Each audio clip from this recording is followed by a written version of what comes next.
asunto que se propaga de persona a persona. Y no les llamó la atención porque estaban haciendo dinero. Pensarán ellos que si se les pegaba el asunto, pues tenían dinero con el cual resolverlo. República Dominicana, el país Santo Domingo, amanece una vez más con la amenaza de un toque de queda. Y ya José Ramón Peralta ha dicho categóricamente que el gobierno no va a aplicar el toque de queda. A continuación, en Impolíticamente Correcto, vamos a revelar no solamente la razón de ser de ese toque de queda, o de ese rumor más bien, sino quién lo propaga y por ende, quién y cómo se beneficia del mismo.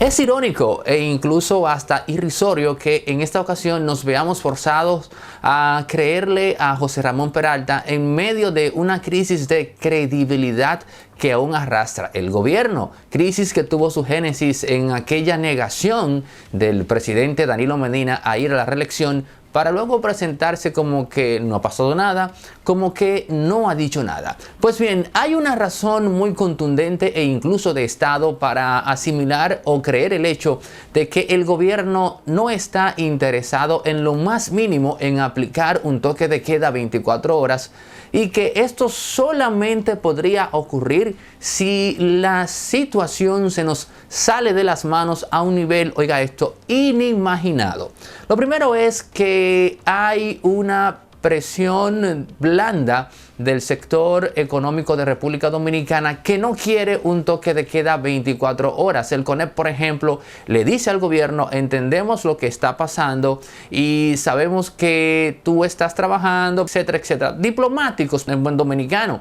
Pero al mismo tiempo le deja saber al gobierno que no desea ese toque de queda 24 horas. De hecho, esa ayuda recientemente que ha hecho el CONEP de unos 263 millones de pesos al gobierno para que tenga recursos para comprar mascarillas y otras cosas que se necesiten en este contexto, es una ayuda que viene condicionada precisamente a que no se aplique ese toque de queda. Ahora bien, amén del aspecto económico y la presión blanda de los empresarios, hay una de Estado que tiene que ver con la capacidad que tiene ese mismo Estado, le hace en este caso el gobierno de Danilo Medina, para mantener y justificar un toque de queda. Porque el mismo conllevaría a que exista o haya presencia militar en cada X cuadrante de República Dominicana. Literalmente hablando, nosotros no tenemos recurso humano para justificar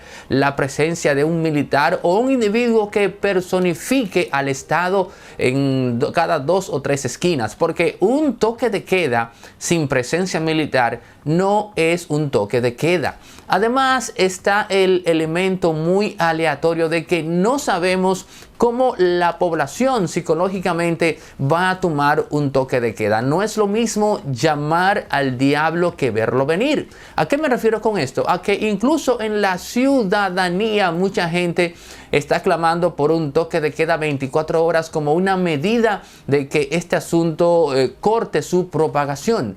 Pero una vez no se dé ese toque de queda, solamente podrían imaginar quizás los psicólogos sociales, los psiquiatras, qué es lo que podría devenir.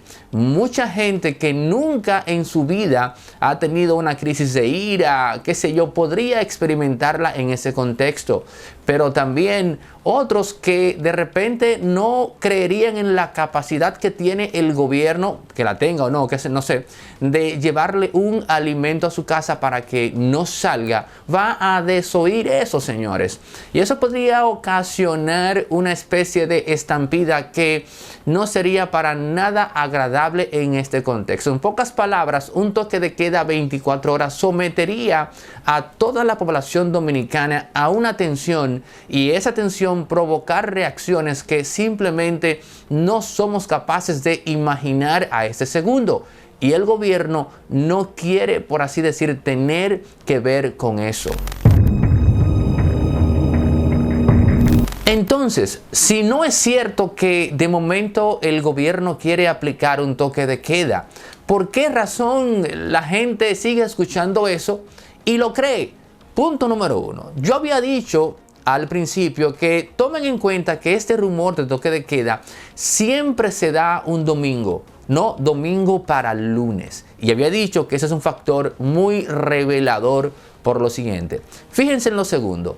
No se había mencionado o hablado de toque de queda, mucho menos 24 horas, cuando los supermercados, en la explosión de este asunto, pues la gente los abarrotaba y estaban totalmente aconglomerados, la gente aglutinada en el interior de esos establecimientos comerciales. Obviamente, eso produjo una explosión de compras, es decir, el aspecto bueno económicamente hablando para todos estos supermercados fue que las ventas se dispararon, se duplicaron, se triplicaron. Esos fueron los primeros días. Fíjense que en ningún momento ningún supermercado deparó en el aspecto de riesgo sanitario en tener tanta gente en un solo lugar, pues aglutinada en medio de un asunto que se propaga de persona a persona. Y no les llamó la atención porque estaban haciendo dinero. Pensarán ellos que si se les pegaba el asunto, pues tenían dinero con el cual resolverlo. Fíjense entonces que cuando el gobierno o salud pública le dice a estos supermercados, mira, tú no puedes hacer eso.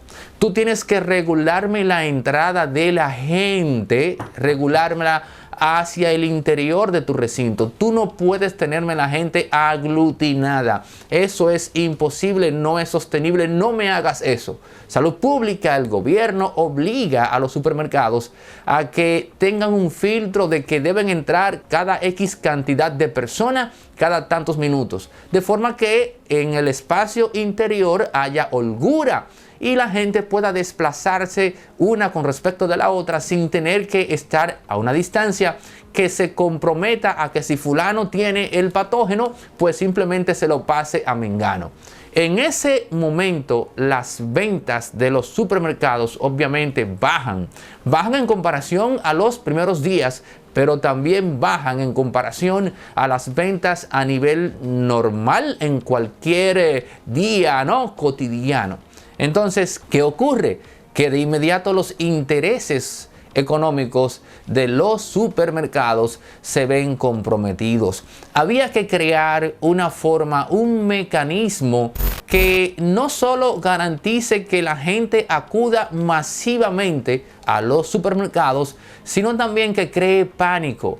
Porque el pánico, entre otras cosas, no solamente baja las defensas, no solamente afecta el sistema inmunológico, sino que el pánico también nubla el discernimiento. Y eso le permite a estos agentes manipular los precios hacia el alza sin que la gente no solo que no se dé cuenta, sino que si se da cuenta, pues no proteste y simplemente adquiera ese producto. En pocas palabras, no me cabe la menor duda a mí que quienes están propagando este rumor de un toque de queda 24 horas son nada más y nada menos que los dueños de supermercados de República Dominicana.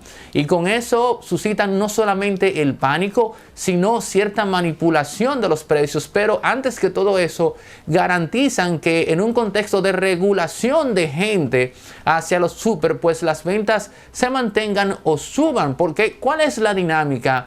¿Cuál es la política de la fila? Bueno, esto cierra a las 5 de la tarde. Pero el que llegó en la fila a las 4:30 y entró a las 5 y pico, hay que atenderlo, ¿no? Porque tenemos que atender a todo aquel que llegó en la fila hasta las 5 de la tarde. Pero eso a mí no me afecta porque yo he provocado socialmente hablando que la gente acuda en masa al súper. Tengo una saturación de personas que me garantiza que yo voy a seguir vendiendo en este periodo de toque de queda regulado. Pero paradójicamente, miren cómo son las cosas, yo garantizo, es decir, el toque de queda de 5 a 6 de la mañana me afecta, pero yo garantizo que voy a sobreponerme, pues esparciendo un rumor de toque de queda 24 horas. ¿Qué les parece? Señores, de la única forma que el gobierno va a aplicar un toque de queda y que esto yo quiero que usted se lo introduzca en su mente, porque no me agrada ver cómo nos manipulan, es si usted ve que esto se sale enteramente de control. Oiga bien, enteramente fuera de control, que independientemente de lo que estemos escuchando ahora, es un escenario al cual no debemos apostar. Y lo primero que tenemos que hacer para no llegar ahí es simplemente no repetir tanto eso como mantra, porque la repetición nos condiciona en términos cognitivos para, incluso sin saberlo, actuar uno a uno en función de buscar ese escenario. Eso en sociología se llama el síndrome de la profecía autocumplida, que es cuando a usted le dicen algo que usted nunca en su vida ha hecho, se lo repiten tanto, y usted termina creyendo que eso va a pasar. Y al terminar creyendo que eso va a pasar, termina actuando y haciendo cosas que usted nunca en su vida había hecho, pero que ya condicionado pues las ejecuta precisamente para ver que esa profecía se cumpla. No podemos caer en eso acá en República Dominicana. Sabemos que tenemos muchas precariedades. Sabemos que este gobierno, el de Leonel Fernández, el que estuvo antes, no trabajó el tema de la salud pública a un nivel que nos permita estar lo más preparados posibles para enfrentarnos a este tipo de cosas. Ahora, lo lamentable y lo cierto es que cuando usted ve a países como Estados Unidos, como Italia, como España, trabajando este tema y la complejidad que le ha suscitado, eso nos deja saber, ¿no?, de que el asunto es muy delicado y muy complicado. Pero no podemos caer en el pánico, porque el pánico baja nuestras defensas.